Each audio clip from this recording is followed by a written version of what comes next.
Kita tahu sekarang bahwa Allah turut bekerja dalam segala sesuatu untuk mendatangkan kebaikan bagi mereka yang mengasihi Dia, yaitu bagi mereka yang terpanggil sesuai dengan rencana Allah. Ya, begitu banyak orang yang senang dengan ayat ini, bahkan pegang ayat ini sebagai satu janji dan jaminan, saudara, ya, bahwa kita tahu sekarang bahwa Allah turut bekerja dalam segala sesuatu untuk mendatangkan kebaikan bagi mereka yang mengasihi Dia, yaitu bagi mereka yang terpanggil sesuai dengan rencana Allah. Iya, saudara, ayat ini berkata kita tahu sekarang. Persoalannya kita sudah tahu apa belum, saudara, ya? Karena banyak orang Kristen yang ngomong dia Kristen, tetapi sesungguhnya dia nggak tahu firman Tuhan. Nah, saudara, ya, mengikut Tuhan itu kita nih harus tahu, ya. Kenapa banyak orang Kristen yang hidupnya terombang-ambingkan? Karena nggak tahu. Saya bersyukur ketika pertama kali saya terima Yesus, saya kenal Yesus, ya. Saya pertama kali mengenal Yesus sebagai Tuhan dan Juru Selamat. Rasa lapar dan haus akan Tuhan. Setiap hari saya baca Alkitab. Ya, setiap hari saya baca Alkitab. Ya, karena juga kadang dengan sembunyi-sembunyi saya baca Alkitab di kamar mandi, saya baca Alkitab zaman dulu belum ada HP. Benar-benar baca Alkitab yang buku itu. Ya, dan aduh betapa, tapi rasa lapar dan haus akan Tuhan. Dan ketika saya terus bergaul dengan firman Tuhan, maka saya menjadi tahu, ya. Saudara, bagaimana mungkin kita berjalan bersama dengan Tuhan? Bagaimana mungkin kita bertumbuh dalam iman? Bagaimana mungkin kita menjalani kehidupan kerohanian kita kalau kita nih nggak tahu? Nah, orang Kristen sekarang banyak menjadi orang Kristen tapi nggak tahu apa-apa tentang Tuhan. Banyak orang yang masih WA ke saya, Bu, saya ini nggak tahu berdoa, Bu. Kalau berdoa itu apa ya, Bu, yang harus saya doakan sama Tuhan? Ibu, bagaimana ya doa saya supaya didengar Tuhan? Ya, bahkan masih banyak orang yang datang bertanya, saudara, hal-hal yang, ya, makanya itu yang Rasul Paulus bilang, secara lahiriah, kalau diukur secara umur, harusnya kamu itu sudah jadi pengajar. Ya, tetapi kamu telah lambat untuk mendengar dan lambat untuk mencerna setiap firman. Nah, pertanyaan saya hari ini, kalau kita ini ingin mengalami Tuhan, ingin mengalami janjinya, seberapa jauh kita tahu tentang Tuhan, seberapa jauh kita tahu tentang firman, ya bagaimana mungkin saya tahu, Bu, saya baca Alkitab aja nggak pernah, ya. Itu keluhan banyak orang Kristen sekarang. Bagaimana kita tahu firman? Kita aja nggak pernah baca Alkitab. Ya, Alkitab aja cuma jadi buku yang ya sampai berdebu di kamar, nggak pernah saya baca, Bu, ya. Atau sekarang sudah ada handphone, ya. Di-download lah firman Tuhan Alkitab di handphone. Kita bisa baca Alkitab di mana saja. Apalagi sekarang, zaman sekarang berbeda sekali dengan waktu saya bertobat 20 tahun yang lalu, saudara, ya.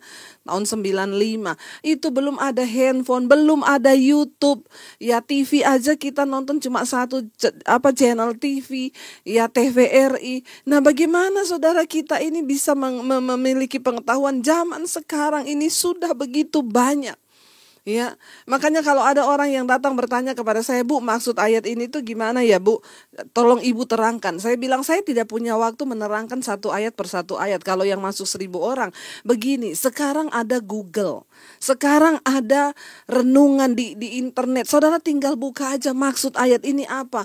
Banyak media yang bisa kita pakai sebagai sarana untuk hari-hari ini kita lebih mengetahui tentang Tuhan. Ya, tapi sekarang pertanyaannya kita mau apa enggak? Saudara, ayat ini tidak mungkin terjadi kalau kita tidak menggenapi. Jadi banyak orang itu cuma baca. Kita tahu sekarang bahwa Allah turut bekerja dalam, yes, aku tahu Tuhan bekerja dalam hidupku. Ya, nah persoalannya di sini kita tahu sekarang. Apa yang kita tahu sekarang? Ya, bagaimana pengetahuan iman kita? Bagaimana ilmu? Bagaimana pengetahuan kita tentang Tuhan, tentang firman Allah? Karena ya, saya bersyukur, saudara, ya. Firman Tuhan itu ya dan amin, dan Alkitab itu tidak ada buku yang seperti Alkitab. Saya mau kasih tahu kepada kita semua, nggak ada buku ya yang seperti Alkitab ini. Di situ ada nilai kehidupan, ada rahasia. Ya, Alkitab berkata, bukankah Injil itu adalah rahasia Allah? Bagaimana kita bisa mengetahui rahasia Tuhan? Ya, kita harus bergaul dengan firman-Nya. Ya, dan kalau orang itu bergaul dengan firman, dia punya pengetahuan. Ya, sehingga kita ini bukan jadi Kristen bodoh yang percaya aja. Makanya masih banyak orang Kristen yang dibodoh-bodohi. Makanya saya mau bilang, jangan titip doa. Ya, sama pendeta, sama siapa aja, jangan titip doa. Saudara datang secara pribadi sama Tuhan. Ini waktunya engkau bertumbuh secara pribadi. Milikilah pengetahuan. Dan pengetahuan tentang Tuhan tuh gak bisa diwakili. Ya, saudara nggak bisa suruh anak saja, saudara nggak. Kita semua punya kesempatan, kita semua punya kewajiban untuk bertumbuh di dalam Tuhan. Jangan jadi Kristen pas-pasan. Ya, karena lahir Kristen, dari dulu Kristen, gak punya pengetahuan firman, terus hidup dalam iri hati, kebencian, terus hidup dalam kenajisan, gak ada sedikit pun pengetahuan firman. Makanya banyak orang berkata, Bu, suami saya selingkuh, padahal dia majelis loh. Orang-orang kayak begini gak punya pengetahuan firman, kenapa bisa diangkat jadi majelis? Loh, itu kan pertanyaan kita. Ya, Bu, suami saya selingkuh, padahal dia pendeta loh. Pendeta bisa berselingkuh, bisa hidup begini-begini. Ya, berarti dia nggak punya pengetahuan apa-apa tentang firman. Makanya Alkitab berkata syarat untuk menjadi pelayan Tuhan itu berat. Ya, dia harus mengerti, harus punya pengetahuan. Bukan hanya secara teologi ya, tetapi kita harus belajar tentang nilai-nilai praktis dari firman Tuhan. Dan menghidupi firman itu yang terpenting. Ya, bagaimana kita bisa mengerti, bagaimana kita bisa mengalami janji Tuhan ini? Yang pertama, engkau harus tahu dulu. Ya, kita tahu sekarang, ya kita bahas satu ayat ini aja, saudara, panjangnya luar biasa ya. Makanya saya kalau khotbah nggak suka terlalu kebanyakan ayat. Satu ayat aja kalau dijabarkan, itu Tuhan bukakan, itu wow saudara ya. Yang berikutnya dikatakan bahwa Allah turut bekerja dalam segala sesuatu. Ya, Allah turut bekerja dalam segala sesuatu. Kalau ayat ini berkata, saya pengen kita ambil Allah turut bekerja. Oh, berarti Tuhan itu bekerja. Ya, kita harus percaya dulu saudara. Oh, Tuhan itu bekerja, Allah turut bekerja. Ya, berarti Tuhan itu turut bekerja. Ya, Tuhan bekerja. Nah, sekarang kalau Allah turut bekerja dalam segala sesuatu, mari kita juga harus tahu bahwa kalau Tuhan bekerja, Tuhan punya sistem. Ya. Nah, sistem kerja Tuhan ini yang kita harus pahami sebelum kita mengklaim ayat ini. Ya, makanya kita nggak bisa kecewa kalau kita punya pengetahuan, kita tahu kebenaran, ya kita tahu cara kerja Tuhan. Kita nggak jadi Kristen murahan yang gampang menyalahkan Tuhan. Kenapa Tuhan nggak tolong saya, Bu? Kenapa orang itu ditolong, kenapa saya tidak? Kita tidak bisa membandingkan keadaan iman kita dengan orang lain. Nah, hari ini kita tahu Allah turut bekerja. Kalau Tuhan bekerja berarti Tuhan punya sistem. Ya, di dalam pekerjaannya itu Tuhan punya sistem. Tuhan itu Tuhan yang tertib, Tuhan yang teratur, dan dia punya sistem di dalam bekerja. Nah, saudara, sistemnya itu bagaimana? Yuk kita lihat saja yuk. Ya, dari Alkitab. Saya pengen kasih contoh bukan dari yang lain, dari Alkitab. Bagaimana Yusuf bisa diberkati Tuhan menjadi seorang perdana menteri di Mesir? Ya, apakah dia dapat hanya 1-2 hari? Enggak, sistem kerja Tuhan. Cara kerja Tuhan. Tuhan itu Tuhan yang mencintai proses. Persoalannya manusia itu gak mau diproses. Tuhan bukan Tuhan yang instan. Walaupun satu saat dia bisa menyatakan sesuatu dengan cara instan. Tapi dia Tuhan. Kalau saudara baca di Alkitab, semua itu mengalami proses. Ya, nggak ada yang instan. Makanya ada orang tanya sama saya, Bu, saya pengen tahu sekolah Alkitab Ibu di mana ya? Saya juga pengen bisa khotbah seperti Ibu. Ibu lulusan sekolah Alkitab mana? Saya bilang enggak, saya lulusan sekolah Roh Kudus. Sekolah Alkitab bisa ditempuh cuma dalam waktu 2-3 tahun atau 4 tahun atau berapa tahun tergantung kepintaran saudara. Tetapi kalau sekolah Roh Kudus itu ada waktunya. Dan semua hasil pelayanan saya yang sekarang saudara bisa menikmati sekarang. Tapi kan saudara nggak lihat, saya membayar harga dalam sebuah proses yang itu gak mudah. Kenapa bisa terbentuk seperti saya yang sekarang? Prosesnya itu saudara. Dan Tuhan itu Tuhan yang berproses. Ketika Yusuf diangkat Tuhan jadi perdana menteri, dia harus melewati proses. Nomor 1 apa? Dia dibenci keluarganya. Dia dapat mimpi, visi dari Tuhan. Dengan lugunya dia cerita ke saudara-saudaranya tentang mimpi itu. Ternyata saudaranya iri hati. Perhatikan cara kerja Tuhan. Waktu Tuhan memakai Yusuf, dia kasih visi lewat mimpi. Lalu Yusuf menceritakan visi itu kepada orang, kepada keluarganya. Lalu keluarganya membenci dia dan membuang dia. Cara kerja Tuhan. Waktu Tuhan memberi Yusuf visi, Yusuf cerita. Maka ada orang-orang di sekeliling Yusuf yang akan dipakai Tuhan untuk menggenapi mimpi itu. Siapa? Keluarganya. Ketika mereka mendengar visi yang dari Tuhan itu, respon mereka apa? Mereka benci kepada Yusuf. Mereka benci, pengen bunuh Yusuf. Loh saudara, tetapi kita percayakan Tuhan turut bekerja dalam segala perkara, dalam segala sesuatu. Nah, kebanyakan kita karena nggak ngerti cara kerja Tuhan, marah kita. Ya, kita marah, loh kok Tuhan janjinya begini, kenapa saya dapatnya begini? Hello, Tuhan Maha tahu, tapi kita sok tahu. Ya, perhatikan ketika Yusuf dapat mimpi sebuah visi besar dari Tuhan, diceritakan kepada keluarganya. Saudara-saudaranya merespon mimpi dan visi Tuhan itu, dan Tuhan memakai keluarganya dia untuk menggenapi visi itu. Untuk menggenapi visi Tuhan membutuhkan Tuhan pakai orang-orang di sekeliling kita. Amin. Karena itu hari ini kalau engkau sedang menderita, jangan salahkan Tuhan. Coba mengerti apa yang sedang Tuhan kerjakan lewat suamimu, lewat anggota keluargamu. Ketika saya dipanggil Tuhan, saya menerima visi dari Tuhan. Ketika ketahuan keluarga saya, reaksinya apa? Sama seperti Yusuf. Mereka membenci saya. Papi saya datang pertama mau mengancam saya, bunuh kamu daripada kamu bikin malu keluarga. Lalu akhirnya saya disuruh memilih antara keluarga dan Yesus. Lalu saya diusir dari keluarga saya.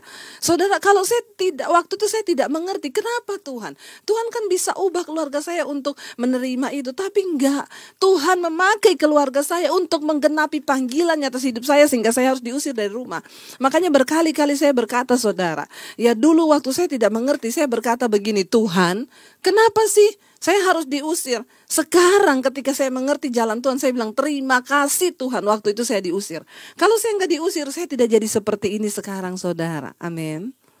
Ya, waktu Yusuf menceritakan visi yang dari Tuhan, langsung Tuhan eksekusi mimpi itu lewat siapa? Keluarganya. Mereka benci Yusuf, mereka mau bunuh Yusuf, mereka buang dalam sumur. Tapi mereka pikir gini, kita buang dia rugi ya, cuma mati toh, nggak dapat apa-apa. Mending kita jual dia jadi budak. Jahat nggak? Jahat. Sering kali untuk menggenapi visi Tuhan dan panggilan Tuhan atas hidup kita, akan ada orang-orang yang rasanya begitu jahat kita diperlakukan. Tapi kalau engkau mengerti itu rencana Tuhan, engkau akan bersyukur karena Tuhan memakai mereka untuk menggenapi rencananya atas hidupmu. Saya baru mengerti sekarang. Ya, saya ditendang kanan kiri, saya dibuang kanan kiri. Ternyata memang Tuhan pakai orang-orang itu. Saya difitnah kanan kiri, Tuhan pakai mereka. Sampai hari ini saya menemukan jalan Tuhan, saya menemukan pelayanan yang Tuhan beri, saya menemukan visi Tuhan. Sesuatu yang besar yang Tuhan percayakan. Saudara, ya, apakah engkau mengerti cara Tuhan bekerja? Jangan cuma klaim ayat. Nah, ketika saya menyampaikan satu persatu begini, kita baru ngomong, aduh berat ya ayat ini, berat. Tadinya jadi ayat favorit kan. Yang kita stabilo jadi warna orange gitu ya. Aku percaya sekarang Tuhan turut bekerja mendatangkan kebaikan. Tapi waktu kita tahu penjabarannya, Tuhan bekerja dan Tuhan punya sistem kerja. Akhirnya mereka berpikir, rugi ya kalau Yusuf mati toh kita gak dapat apa-apa. Jual aja, dijual lah. Yang beli siapa? Akhirnya jatuh ke tangan Potifar. Sampai di rumah Potifar jadi apa? Budak. Ya. Enak gak? Yusuf yang di rumah tadinya enak-enak, menikmati semua berkat dengan orang tuanya, dengan keluarganya, tiba-tiba ditendang dan harus mengalami sesuatu yang tidak enak. Itu yang saya alami mengikut Tuhan. Tapi itu sistem kerja Tuhan, proses. Ya, proses saudara. Gak ada yang instan bersama Tuhan. Kenapa? Sesuatu yang instan itu gampang habis, gampang lenyap. Toge itu kalau ditanam cuma 1 malam. Ya, tapi cuma begitu aja. Ya, tetapi pohon kurma itu ditanam bertahun-tahun, dia berakar ke bawah belum bertunas-tunas. Ya, nanti sudah bertahun-tahun dia sudah dapat air baru dia tumbuh. Tapi beda antara toge dan pohon kurma. Ya, kita juga sama-sama ya mau dibentuk Tuhan. Kita harus mengerti sistem kerja Tuhan. Dia Tuhan yang sanggup melakukan segala sesuatu. Ya. Akhirnya Yusuf jadi budak. Jadi budak dia tetap hidup takut Tuhan. Perhatikan, Tuhan itu menggenapi janjinya kepada orang yang tetap konsisten hidup dalam kebenaran. Sekalipun dibuang, sekalipun jadi budak, Yusuf konsisten hidup takut akan Tuhan. Nah, perhatikan baik-baik bagaimana kita bisa mengalami Tuhan turut bekerja waktu engkau tetap konsisten. Di dalam segala keadaan, di dalam segala musim, tetaplah konsisten untuk hidup takut akan Tuhan. Yusuf tetap takut akan Tuhan. Karena Yusuf tetap hidup takut akan Tuhan, makanya Tuhan gampang bekerja. Ya, karena Tuhan itu bermitra, bekerja dengan orang yang mau ngikuti kehendaknya. Nah, waktu Tuhan bentuk kita lalu kita nggak kuat, saudara. Misalnya ketika saya diusir dari rumah, saya memilih untuk, saya nggak tahan ya hidup kayak begini. Saya udah biasa enak di keluarga saya. Ya udah saya jadi simpenan aja atau apa kan? Kita berarti saya keluar dari rencana Tuhan karena tidak tahan menderita. Ya, tetapi dengar baik-baik. Waktu engkau mau membayar harga, konsisten tetap aku mau takut akan Tuhan. Aku mau hidup dalam kekudusan. Sekalipun mungkin engkau diizinkan jatuh, keluar, lari dari dosa itu. Kembali kepada jalan Tuhan. Bertahun-tahun saudara, Tuhan membentuk itu gak 1-2 hari. Saya baru menemukan hari-hari ini panggilan Tuhan yang sesungguhnya. Berapa tahun, dari tahun 95. Saya mengalami badai, gelombang, rasanya tidak pernah berhenti. Ya, bahkan setelah kami menikah pun proses Tuhan tetap bagaimana luar biasa. Tapi sekarang saya mau bilang, saya melihat bagaimana Yusuf diangkat menjadi Perdana Menteri. Bagaimana semua janji Tuhan atas hidup saya itu digenapi hari-hari ini. Saya ingat banget dulu ketika saya diusir, saya di tempatku, saya dapat ayat firman Tuhan. Aku berkata kepadamu, pulau-pulau menanti pengajaranmu, bangsa-bangsa menanti pengajaranmu. Dulu saya bertanya, ya gak mungkin Tuhan hari ini saya cuma ada di tempat kos seperti ini. Tapi hari ini saya mau bilang, yes, saya melihat itu tergenapi. Hari ini bangsa-bangsa menantikan pengajaran yang keluar dari mulut bibir saya yang dipakai oleh Tuhan. Semua untuk kemuliaan Tuhan. Saudara, berjalanlah bersama dengan Tuhan. Jalani semua proses, kenali sistem kerja Tuhan. Ya, kenali sistem kerja Tuhan. Ketika Maria dan Marta, mereka punya saudara Lazarus sakit. Mereka kirim orang untuk kasih tahu ke Yesus, Lazarus yang engkau kasihi sekarang sakit. Ya, cepat datang untuk mendoakan. Ya, harapan Marta dan Maria, Yesus datang saat itu juga. Makanya mereka bilang, Lazarus orang yang engkau kasihi. Ya, mereka mau ingatkan Yesus, ini loh Tuhan, orang yang engkau kasihi sakit loh, segera datang. Tapi Alkitab berkata, Yesus sengaja tinggal lebih lama lagi. Ya, Yesus tidak segera datang. Dan benar apa yang mereka takutkan, Maria dan Marta takutkan terjadi apa? Lazarus mati. Ya, Maria dan Marta berpikir, kebangetan Tuhan ya. Kebangetan loh. Ya, Lazarus yang dikasih sakit, masa dia gak datang? Dia pembuat mujizat loh. Mereka sudah menaruh iman loh kepada Tuhan. Kenapa Yesus gak segera datang untuk mendoakan dan tumpang tangan atas Lazarus? Tapi Alkitab mencatat, Yesus sengaja tinggal lebih lama. Yesus sengaja. Saudara, terkadang dalam hidup ini Tuhan sengaja, saudara, ya. Ini sistem dan cara kerja Tuhan. Dia sengaja. Ya, dia sengaja. Ya, tinggal lebih lama. Dia sengaja belum menjawab doamu. Dia sengaja belum mendengarkan engkau. Dia sengaja. Ya, dia sengaja untuk apa, saudara? Karena dia ingin menyatakan kemuliaan yang lebih besar dalam hidup kita. Saya berteriak, Tuhan tidak cukupkah Tuhan harga yang saya bayar begitu mahal? Kenapa Tuhan gak langsung angkat hidup saya? Enggak, Tuhan sengaja membiarkan saya diproses, dihancurkan, diproses, dihancurkan. Kelihatan udah mau naik, dihancurkan lagi, diremuk lagi, difitnah lagi. Ya, kita harus menjalani semua itu. Ya, supaya kita nih mengerti, saya bolak-balik, makanya saya bisa berkata, saudara. Ya, untuk menjawab persoalan kita itu terlalu mudah bagi Tuhan. Tapi yang menjadi sulit bagi Tuhan mengubah sikap hatimu, karena engkau punya kehendak bebas. Ini perkataan-perkataan seperti ini saya dapat dari mana? Dari pengalaman saya dibentuk oleh Tuhan. Bagi Tuhan menjawab persoalanmu mudah, tapi yang menjadi sulit adalah mengubah sikap hatimu itu loh. Mengubah cara berpikirmu menjadi sama dengan sistem cara kerjanya Tuhan. Itu yang paling penting. Ya, makanya Yesus sengaja. Dan benar Lazarus mati. Ketika Yesus datang, Lazarus sudah berbau, sudah 3 hari dikubur. Ya, lalu dia datang, Maria dan Marta berkata, dia sudah mati. engkau terlambat. Ya, seandainya waktu itu engkau langsung datang, maka saudara kami tidak akan mati. Ya, seandainya kalau waktu itu engkau datang tepat waktu, dia nggak mati. Ya, Maria dan Marta membatasi cara kerja Tuhan dengan pikiran mereka yang sempit. Berapa banyak di antara kita yang sering kali membatasi cara kerja Tuhan dengan cara berpikir kita. Ya, dia Tuhan yang sanggup melakukan segala perkara. Ya, Yesus bilang, antarkan aku ke kuburannya. Nggak usah Tuhan, nggak usah. Sudah berbau, udah busuk. Ya, mereka mau ngomong sama Tuhan, nggak usah, udah terlambat, udah bau busuk, mau ngapain lagi? Saudara dengar baik, tidak ada kata terlambat bagi Tuhan. Mungkin hari ini engkau sedang berkata, sudah terlambat Tuhan, suami saya sudah pergi dengan perempuan lain. Mungkin engkau berkata, sudah terlambat Tuhan, saya sudah di PHK. Sudah terlambat Tuhan, keuanganku sudah morat-marit. Sudah terlambat, aku sudah diikat oleh hutang piutang. Dengar baik saudara, kalau engkau mau mengikuti cara kerja Tuhan, ya, cepat atau lambat persoalan kita dijawab adalah tergantung bagaimana engkau meresponi firman. Bagaimana engkau mempercayai Tuhan dan bagaimana engkau mengikuti sistem dan cara kerja Allah. Ya, Maria dan Marta nggak ada guna, sudah busuk, udah terlambat, udah bau. Apa yang hari ini saudara rasa sudah terlanjur? Nggak usah Tuhan, sudah terlanjur. Tidak ada kata terlanjur bagi Tuhan. Dia Tuhan yang sanggup. Ya, dan akhirnya ketika Yesus datang, ya Yesus berkata, buka kuburannya. Lalu Yesus berkata, Lazarus keluarlah. Lazarus bangkit dari kematian. Ya. Dan apa yang terjadi? Tuhan ya dimuliakan. Kemuliaan yang luar biasa terjadi. Sehingga hal itu membuat paradigma Marta dan Maria berubah. Mereka tahu bahwa tidak ada perkara yang mustahil bagi Tuhan. Cuma ketika engkau mau percaya bahwa tidak ada perkara yang mustahil bagi Tuhan. Dia Allah yang turut bekerja dalam segala sesuatu untuk mendatangkan kebaikan bagi mereka yang mengasihi Dia. Bukan bagi semua orang Kristen loh, garis bawah, yang mengasihi Tuhan. Bukan bagi semua orang Kristen ayat ini. Jadi kalau engkau Kristen tidak mengasihi Tuhan, gak usah stabilo ayat ini.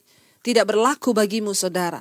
Bagi siapa ayat ini terjadi? Bagi mereka yang mengasihi Dia. Siapa orang yang mengasihi Tuhan? Yesus berkata, jika engkau mengaku engkau mengasihi aku, engkau menuruti firman-Ku. Ayat ini terjadi hanya bagi orang-orang yang mengikuti firman, yang mau hidup dalam pertobatan, yang mau hidup dalam kekudusan, yang terus mengejar perkenanan Tuhan atas hidupnya. Ya, hanya bagi mereka ayat ini terjadi. Jangan sembarang klaim ayat. Engkau harus mengerti untuk siapa ayat itu ditulis. Bagi mereka yang mengasihi Dia, yaitu bagi mereka yang terpanggil sesuai dengan rencana Allah. Ya, jadi bukan sembarangan toh mengasihi Tuhan dan hidup kita terpanggil untuk menggenapi rencana Tuhan dalam hidup kita. Apa rencana Tuhan bagi hidupmu hari ini? Tuhan mau rumah tanggamu dipulihkan, jangan bercerai. Apa rencana Tuhan bagi hidupmu anak-anak muda? Tuhan mau engkau hidup dalam takut akan Tuhan sehingga memperoleh jodoh yang terbaik dari Tuhan. Apa rencana Tuhan? Mari kita mau berkata hari ini, kami tahu engkau Tuhan yang turut bekerja dalam segala hal untuk mendatangkan kebaikan. Ya, Allah turut bekerja dalam segala sesuatu saudara. Karena itu kita mau terus berkata, Tuhan kami mau, kami rindu Tuhan. Ya, bahwa kami mau percaya dan kami mau punya pengetahuan tentang Tuhan hari-hari ini. Ya, kita mau tetap terus berkata Tuhan, bahwa engkau turut bekerja dalam segala hal mendatangkan kebaikan bagi setiap hidup kami. Kami percaya Tuhan, kami percaya ya kuasa-Mu terlebih besar. Kuasa-Mu terlebih besar dari masalah kami. Kami tahu rencana-Mu terlebih besar Tuhan dari apapun yang sedang kami hadapi. Ku percaya Kau bekerja mendatangkan kebaikan di hidup kami. Kami percaya Kau Tuhan yang turut bekerja dalam segala hal bagi hidup kami. Terima kasih Tuhan. Terima kasih Bapa bahwa kami mengerti rencana dan kehendak Tuhan atas hidup kami. Agar hidup kami terus memuliakan nama-Mu Bapa. Tidak ada kata terlambat. Tidak ada kata terlambat. Yang terlanjur tidak ada sebab bagi Tuhan. Tidak ada perkara yang mustahil. Kami percaya Engkau Tuhan yang turut bekerja. Kami tahu sekarang. Biarlah kami memiliki pengetahuan yang benar akan Tuhan. Supaya kami gak jadi orang Kristen yang bodoh. Yang hanya mengikuti kedagingan kami Tuhan. Hari ini kami mengerti kebenaran firman-Mu. Teruslah berbicara, teruslah sampaikan Tuhan. Hari ini kami percaya juga tidak ada perkara yang mustahil. Maria dan Marta berkata, sudah terlambat, Lazarus sudah membusuk. Mungkin hari-hari ini kami berkata, sudah terlambat, rumah tangga kami sudah hancur. Sudah terlambat Tuhan, keuangan kami sudah hancur. Tidak ada kata terlambat bagi Tuhan. Bahkan kematian pun sanggup dihancurkan oleh Tuhan. Lazarus bangkit dari kematian. Apa yang hari ini mati dalam hidupmu? Mungkin perekonomianmu, keuanganmu, rumah tanggamu, kebahagiaan di dalam keluarga mungkin mati. Datang pada Tuhan hari ini saudara. Katakan, ampuni kami Tuhan. Kami mau tetap bekerja, kami mau tetap percaya, kami mau tetap berharap, kami mau tetap berdoa. Kami mau tetap percaya bahwa Tuhan turut bekerja dengan cara kerja-Mu Bapa. Bagian kami adalah taat menjalaninya dengan tetap konsisten hidup takut akan Tuhan seperti Yusuf. Kami mau Tuhan menjalani hari-hari kami bersama dengan Engkau. Tidak cukup kekuatan kami, tidak ada kekuatan kami sebagai manusia. Hanya Engkau Tuhan yang sanggup memberikan kami kekuatan dan pemulihan.